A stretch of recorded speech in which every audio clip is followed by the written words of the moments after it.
If you love data and you want to hear some Q3 real estate stats for the East Tennessee Realtors MLS Market Pulse Survey, aka what are agents saying happened in Q3 in East Tennessee in the Knoxville area, this video is for you. If you are a data heavy person, you want to know all the data, then this video, let's get going.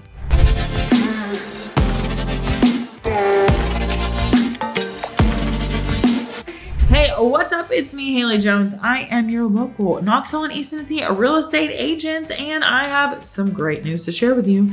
Former math teacher here, so I love me some data. I love a market pulse. I love some statistics. So every quarter, the East Tennessee Realtors MLS, formerly known as Knox Area Association Realtors, I say that because this is like our Knox Metro MLS, but renamed as East Tennessee Realtors MLS. That's a 12-county region. Every quarter, the East Tennessee Realtors MLS sends a survey out for agents to respond to. So we're going to talk about what did they say about Q3, and then I'm going to give you some commentary and my thoughts on some of it. Now, some things to know about this. This survey was conducted at the beginning of October 6th through the 24th, 2025 to be exact. And there were 159 respondents. Again, all data is from the East Tennessee Realtors MLS. So we are giving them full credit for this report. And we're just kind of talking about some of the things that were interesting. Now, overall findings, if you're like, just tell me the findings. Overall findings were that number one, agents perceive that there is strong buyer and seller activity, like more strong compared to this time last year. So if we look at Q3 last year, 2024 versus Q3 this year in 2025, agents said that there's more buyer and seller traffic, both stronger than what they were last year. Interesting, right? Another key finding was that listen, I'm going to read this directly. The substantial jumps in sales year over year have narrowed as the market returns to normal growth, but we still saw marked improvement over 2024. 71% of respondents expected seller traffic to stay the same or increase compared to 67% in 2024. 58% expect buyer traffic to remain steady or increase compared to 54%. So what's interesting about this is I think the public perception is that the market isn't going well, things aren't going great, nobody's buying, nobody's selling, when actually the agents that are working in this area are saying, no, we see, first of all, that buyer and seller traffic are both doing well, but also we're not anticipating buyer or seller traffic to go down. That's a positive, especially if this is a Q3 survey. Like we're looking at Q4, which everyone anticipates like things are going to slow, which they will, but this is just saying like the agents have a positive outlook, especially because if we look at like Q1, this mentions that despite a slow start to the year, realtors are feeling optimistic. That's a good thing because, let's be honest, sometimes there's not a lot of reason to be optimistic sometimes as a real estate agent. So the fact that these respondents are feeling confident or optimistic, that's a good sign. We should like that. Okay, so something else that I thought was interesting is that last year, 61% of respondents at this time, Q3 2024, said that prices would increase going into the new year, going into 2025. Now, 56%, so a slight drop. 56% of respondents expect home prices will rise in the next year. So still more than 50% are saying home prices are going to rise going into next year or in next year in 2026. Now, here's the thing. I dislike this idea fundamentally because even if you just look at Knox County, there's so much diversity in real estate. You have urban, rural, suburban. You have all kinds of properties just in Knox County. And for that reason, you have all kinds of demand. It's not as simple as like we're just a bunch of, we're 50 blocks of all the same home. It's all cookie cutter. It's not like that. Zip code to zip code is different. Like 15 minutes one way is very different than 15 minutes the other. So to me, I think that when we think about pricing, like, yeah, an average is going to tell us the average. I think we also want to take into consideration the mean. I think we also want to take into consideration the area because, again, East Tennessee Realtors is a 12-county area.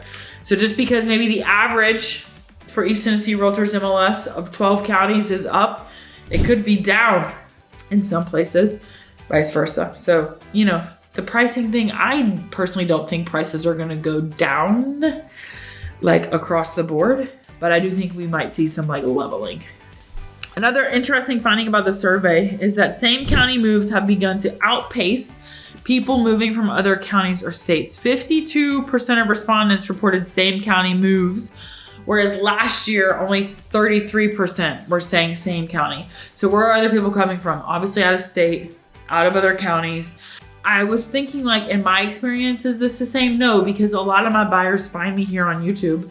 So a lot of my buyers, like, I have strong, buyers locally, but also because I'm making YouTube content, then also I'm seeing a higher number of relocators than the average agent, right? So to me, this doesn't really hold true, but of the 159, they're saying they're seeing more people moving Knoxville to Knoxville, North City to North City, like same county to same county. I think it's interesting. Something else, I'm going to get into the anecdotal stuff in a second, but there's some stats in here that I was literally shocked by. Maybe shocked is not literally, okay? I'm exaggerating. Other market indicators. So, percent of buyers who waived at least one contingency. So what's a contingency? Inspection contingency, appraisal contingency, finance contingency, home sale contingency, whatever. Okay. Percent of buyers who waived at least one contingency, 61%. Same both years, quarter 3, 2024 and 2025. Same number. Percent of buyers who waived inspection contingency. Yes, it happens. Yes, it does happen. 6% this year, 9% last year. Which would theoretically indicate maybe things were a little more competitive last year, because if you're waiving an inspection, it's either you want that house so freaking bad, or you're buying cash anyways, you're gonna bulldoze it or whatever. Just some thoughts. And either way, you want the house really bad, okay? And you feel like you gotta do all the things, okay? Percent of buyers who waived appraisal contingency, 16% this year, 18% last year. Now, this is the one that I am just shocked by, because the perception is that appraisals are all over the place. But listen to this stat, okay? Percent of contracts where appraised value met or exceeded the contract price. 99% in quarter 3, 2025. 96% in quarter 3, 2024. Now, this goes against all perception, because even like today, I had a conversation with a lender and she's talking about appraisals are all over the place. However, respondents to the survey aren't seeing that. They're saying that their appraisals 99% of the time are at or over the value of the contract, the price on the contract. This also would say that, we have a lot of like conversation about stuff is overpriced and blah, blah, blah, blah. But if it's overpriced, then it wouldn't be appraising at or above the contract price 99% of the time. So this is reason to be, I don't want to say excited about an appraisal. Okay, that's a little aggressive, but however, it means we don't need to have a freak out over what the appraisal value is. No matter what happens with the appraisal, we have to work with that number. And sometimes working with it means like we walk away. Sometimes it means we are going to negotiate that price. Like we've got all these different things we can do, but there should not be a reason why going into it, you're like, it's not going to appraise. Like, relax. Okay, percent of contracts in the past 3 months that were terminated. 8%, 2025, quarter 3. 3%, quarter 3, 2024. Now, why would that be? Why would more contracts be terminated? This is essentially more than double. Well, I think that there's more of a feel in working with buyers of like the want for perfection, which actually comes up later in this report. But, any number of things could go wrong, So I do think that's interesting that number's up more than double, because that either means that we have less flexibility on one side or the other. buy or seller side. But usually when it's terminated, it's typically usually the buyer is terminating that contract. Almost always, I've had one instance where a seller terminated a contract, which is a whole other story for a whole other video. But that being said, I just think it's something to think about. Why would buyers be terminating? And why would they be terminating 2 times more than what they were doing Q3 last year? Something interesting. Percent of contracts that were delayed, so didn't close according to original closing date on contract, 15% this year, about the same last year, versus percent of contracts in the past 3 months that closed or settled on time, 78% this year. Those numbers are a little wonky because on both Q3 2024, they're higher than this year, which doesn't make sense. They should be reversed. But overall, the majority, around 80% of contracts are closing on time. Percent of respondents who have worked with an investor buyer in the last 3 months. Listen to this, 36% this year versus 42% last year. So investor buyers a little bit down according to the survey respondents. Percent of first-time home buyers, 17% last year, 18% this year, still about 1/5, just under 20% of overall buyer action. Percent of respondents currently working with 3 or more clients actively or seriously looking to purchase a home. 28% last year, 29% this year, which again, if the perception is that like there's more buyer action, that number should be a little bit higher. But I do think it's interesting. Like there's still buyers actively buying. Okay. Now, some of the anecdotal stuff that I thought was interesting was, let's see, buyers are being very selective. Sellers are starting to realize this and offer more concessions. So someone responded and said as it says, buyers are more selective. Sellers see this and are being more negotiable. That's the perception of one of the agents. List prices are a challenge. Sellers want to list at the highest possible price, even when the comps don't support it. I think that list prices are a challenge no matter the market, because say for example, prices had just bottomed out and a seller knew I could have gotten $50,000 more 6 months ago. I think list price is always going to be a challenge. Unless you're in 2021 and there's 0 houses on the market and everybody wants what you have. So no matter what you list it at, somebody's going to buy it. That is not realistic. Okay. And even then, you can make a major miss and price way too high. So I think list prices are always a challenge. Another one says we are seeing more price reductions than usual.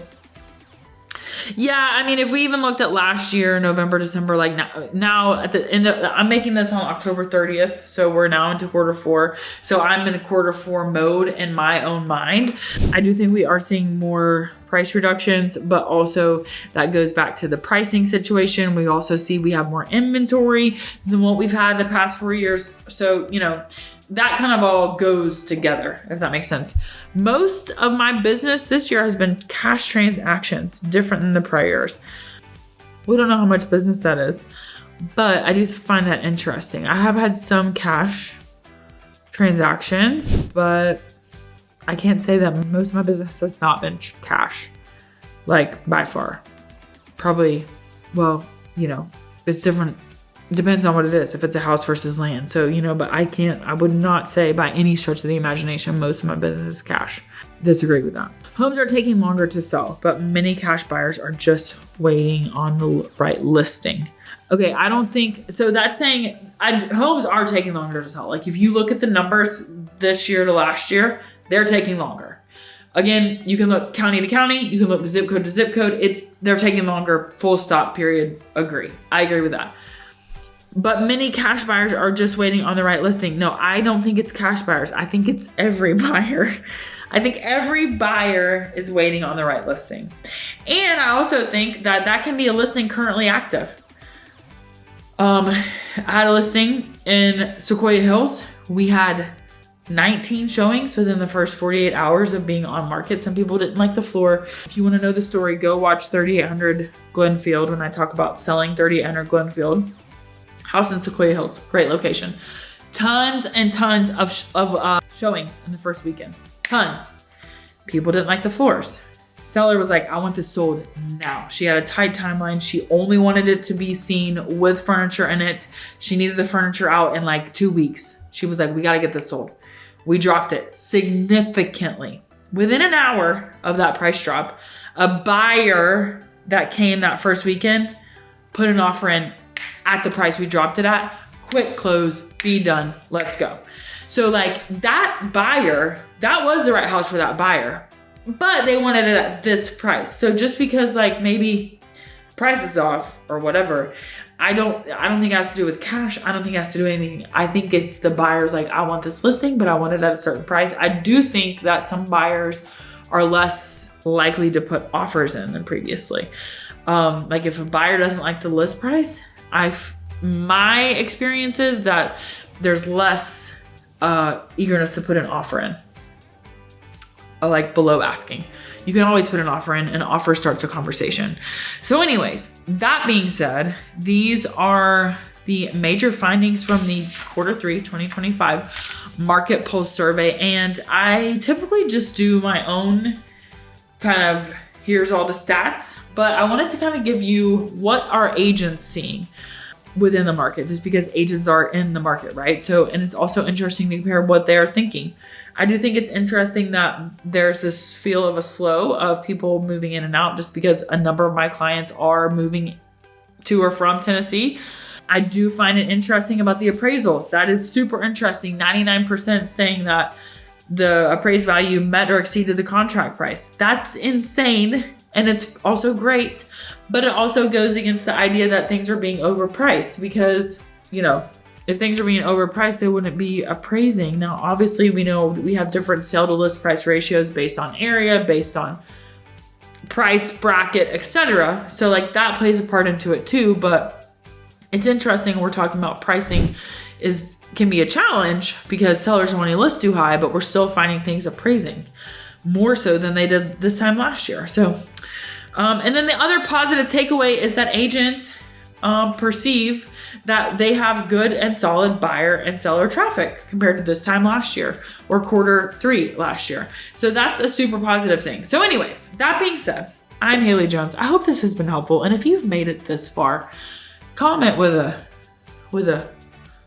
emoji with glasses, because you're a nerd like me. You're not really a nerd, you know what I'm saying? But if you made it this far, you like the numbers. So anyways, I am so glad you made it this far. Always click like, click subscribe if you have not already. What are you doing? Come on, because I have so much more to share with you. And I'll see you on the next video.